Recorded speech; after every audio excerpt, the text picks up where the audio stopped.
Fans disappointed as Messi did not play in today's match at Hong Kong Stadium. The security chief says the proposed state secrets in Article 23 legislation won't be limited to government secrets. And the US and Britain strike 36 Houthi targets in Yemen.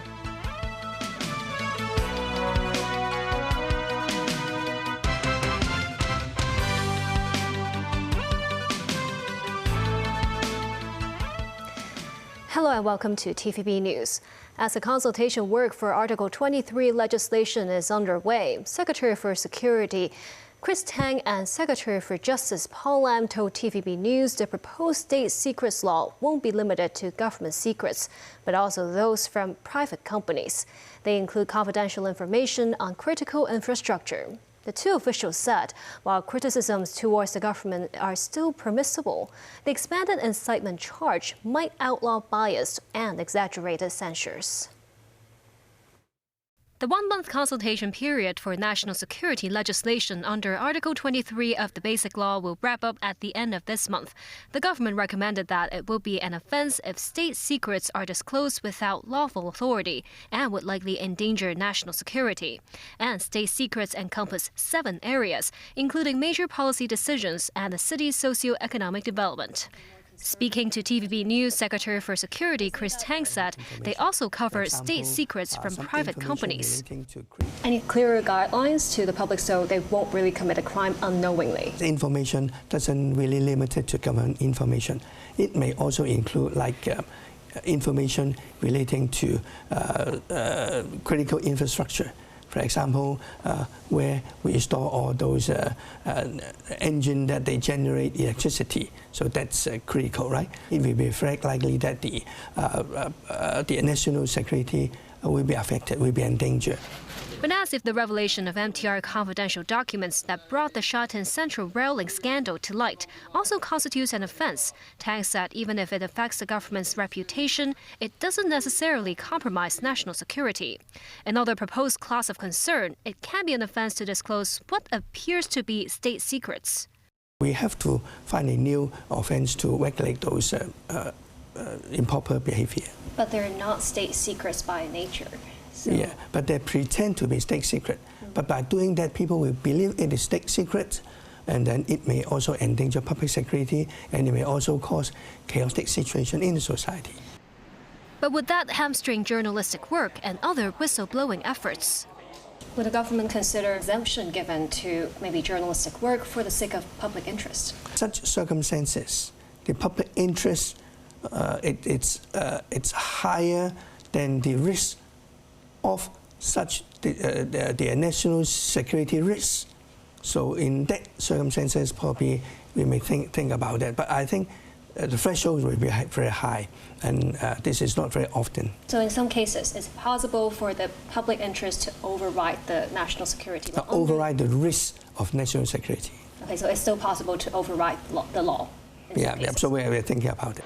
Tang added negative news or criticisms can be discussed based on facts, but should not be exaggerated or embellished. This as the government proposes in its Article 23 legislation plan to expand the incitement offences covered in existing laws to include those targeting legislative bodies and the central government's offices in Hong Kong. On the possible extraterritorial powers of the proposed legislation, Secretary for Justice Paul Lam told TVB News that would likely be triggered over more severe offences such as treason. Hong Kong residents or Chinese national, they owed the duty of allegiance to our country. It doesn't really matter whether the act is committed within the territory of Hong Kong or outside. And what we recommend is that we will look into the gravity of individual offences, but we will be very careful and ensure that the applicability of our offences will be consistent with public international law principles.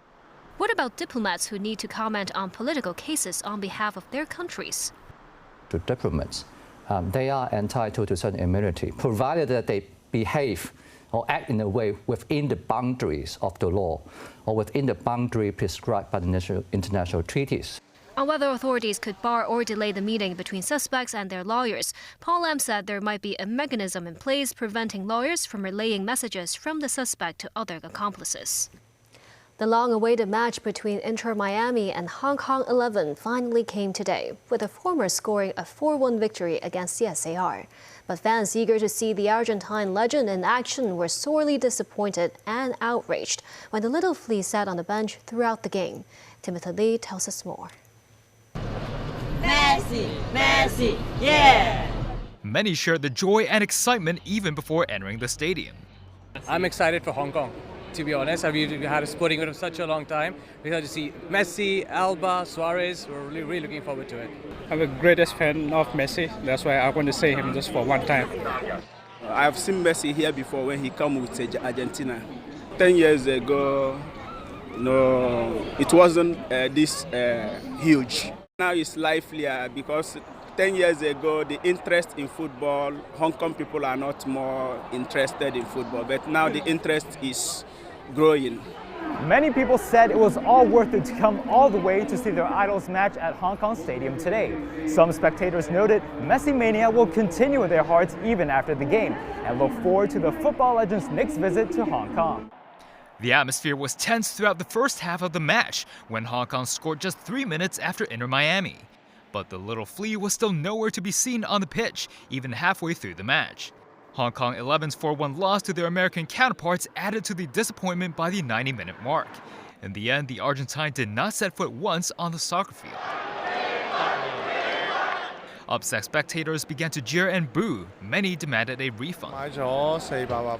This Messi fan said he spent more than $4,800 for tickets, stressing that he looked forward to seeing the football legend live for a long time. But many are wondering what impact there will be after the football legend's no-show. Timothy Lee, TVB News. Today marks the start of spring. Mist could be seen along the coast this morning, with the observatory forecasting temperatures in the city to drop 11 degrees on the 9th of this month. Humidity remains high in the city, with effects of the monsoon arriving at the South China coast by Wednesday evening. The weather is forecast to improve in the next 1 or 2 days owing to the dry continental airflow. The temperature in the city is set to drop to around 11 degrees between the 8th and 10th of this month. Some health specialists warned of a rebound in influenza cases as temperatures in the city drop. Meanwhile, the mainland reported heavy snow and rain in the central and eastern regions. Weather authorities have issued warnings for blizzards and heavy fog. Besides affecting traffic, the conditions have led to a number of injuries, including 22 people hurt by a collapsed ceiling in Hunan province. Many areas in Hunan province saw an increase of 20 centimeters of snow within the last 12 hours. Several highways were subject to traffic regulations. The ceiling of a tea house in Zhangjiajie city collapsed because of the weather effects. Witnesses say many failed to escape in time as they were watching a performance. The poor weather conditions could be seen in Wuhan City in Hubei province as well, where large numbers of trees fell under the weight of the snow. Mainland meteorological authorities forecast heavy snow in the north to continue until the 6th of February. The United States and Britain said they had struck 36 Houthi targets in Yemen on Saturday in a fresh wave of regional assaults. The strikes are meant to further disable Iran-backed groups such as the Houthis that have attacked American and international interests in the wake of the Israel-Hamas war. On Friday, the U.S. carried out 85 strikes against Iran-linked targets in Iraq and Syria in retaliation for the killing of 3 American soldiers in Jordan. Washington once more did not directly target Iran, but the Houthis say they will respond. Nasty Karim with more. Royal Air Force Typhoon FJR-4 fighter jets taking off on a mission to bomb targets in Yemen. The UK joined American FA-18 jets and various US destroyers in launching attacks on the 36 Yemen-based Houthi targets. The aim is to weaken the Houthis' ability to attack merchant shipping in the Red Sea. Sana'a, Hajjah, Dhamma and Al-Baida in Yemen were among the areas targeted. Iraq on Saturday summoned the Deputy Chief of Mission of the US Embassy in Baghdad, David Berger, to make a formal protest over Friday's bombardment. Iran has denied any influence over militias in the Middle East, though Tehran is believed to be funding these groups. The Yemeni group said they will continue to target US, British and Israeli-linked vessels in solidarity with the people of Gaza. Houthi military spokesman Yahya Sarriah said the group was not deterred and will not let the coalition attacks go without a response and consequences. Iran's foreign ministry spokesperson Nasser Kanani said the US-UK strikes are another adventurous and strategic mistake that will only result in regional instability. The Biden administration said it does not want a war with Iran, with Iranian political analyst Mohammad Marandi saying it is a president's attempt to appear strong in an election year. The United States carried out this attack for internal consumption. The Biden administration wants to look strong. Things are not going well for the United States, both at home and abroad. And so he carried out these strikes, but it had no real impact on the ground. Nazri Karim, TVB News. The Israel Defense Forces, or IDF, says it is ready to attack Hezbollah in Lebanon if provoked as tensions rise away from the Gaza Strip. The IDF says it has hit more than 34,000 targets in Lebanon since the outbreak of the war with the group Hamas in Gaza. This as Israeli troops focus on the south of the territory after withdrawing from the north. Gaza officials say more than 27,200 people have been killed since Israel launched its offensive in response to the militia attacks on October 7th. Nasfi Karim again. Gaza City in the north of the Strip. People returning to a city destroyed after Israeli troops withdrew from the area to focus on southern Gaza. Residents report Hamas-employed police officers and government workers have returned to the city, some employees even receiving $200 in salary. Hamas said the police have been deployed to maintain order and prevent looting, their very presence going counter to Israel's stated goal to cripple the group's ability to govern the Strip. The death toll, meanwhile, continues to rise, with Israel continuing its bombardment of areas in the south. 17 people were reportedly killed in 2 separate hits in the southern city of Rafah, where Palestinians have been told to go to avoid Israeli strikes. The United Nations is warning that Rafah is becoming a pressure cooker of despair as thousands flee into the city from various parts of southern Gaza. This week, Israeli Defense Minister Yoav Gallant said the offensive will move to Rafah soon. In central Gaza, the last working CT scanner in the city, with staff at the Al-Aqsa hospital in Dar al-Balah saying they are facing severe shortages. They say procedures such as blood transfusions were becoming more difficult to carry out because of a lack of medicines to test for hepatitis or HIV. In Brussels, the European Union's foreign policy chief said the decision by the US and other countries to suspend funding to the UN's Palestinian Relief Agency is punishing 2 million people. UNRWA is feeding 2 million people, providing 30,000 medical assistants per day, providing schools to more than 400,000 people. Who can substitute that overnight? But we cannot punish 2 million people by depriving them from the support that UNRWA is providing. Who will take care of that? Nazri Karim, TVB News. Still ahead. Joe Biden sweeps to victory in the first official Democratic presidential primary in South Carolina. Raging forest fires killed at least 46 people in Chile. And the 7-day Lunar New Year fairs get into business.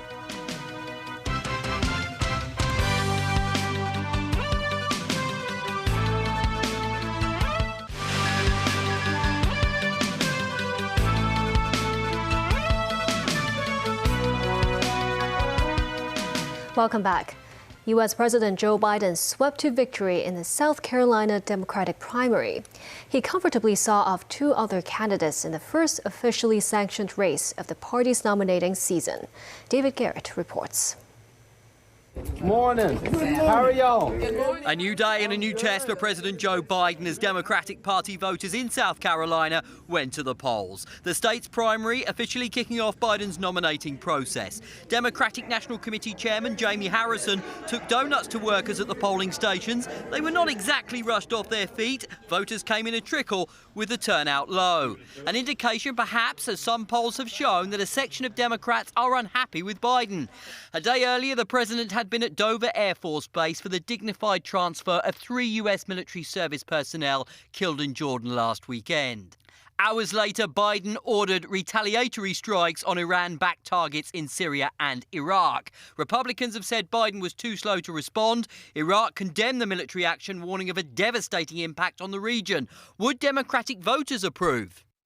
I want to show my support for my president, and I feel that a lot of people are very apathetic about primary votes, and some people feel that he's too old, but I do not, because I feel that he's done a fabulous job and he has not done anything to hurt our country, only to enhance. I like the fact that we haven't gone into a recession that everyone was predicting.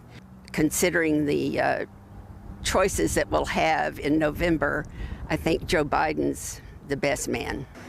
Biden was always going to do well here. He won over 96% of the vote. It was black voters in South Carolina that helped revive his run to the White House in 2020.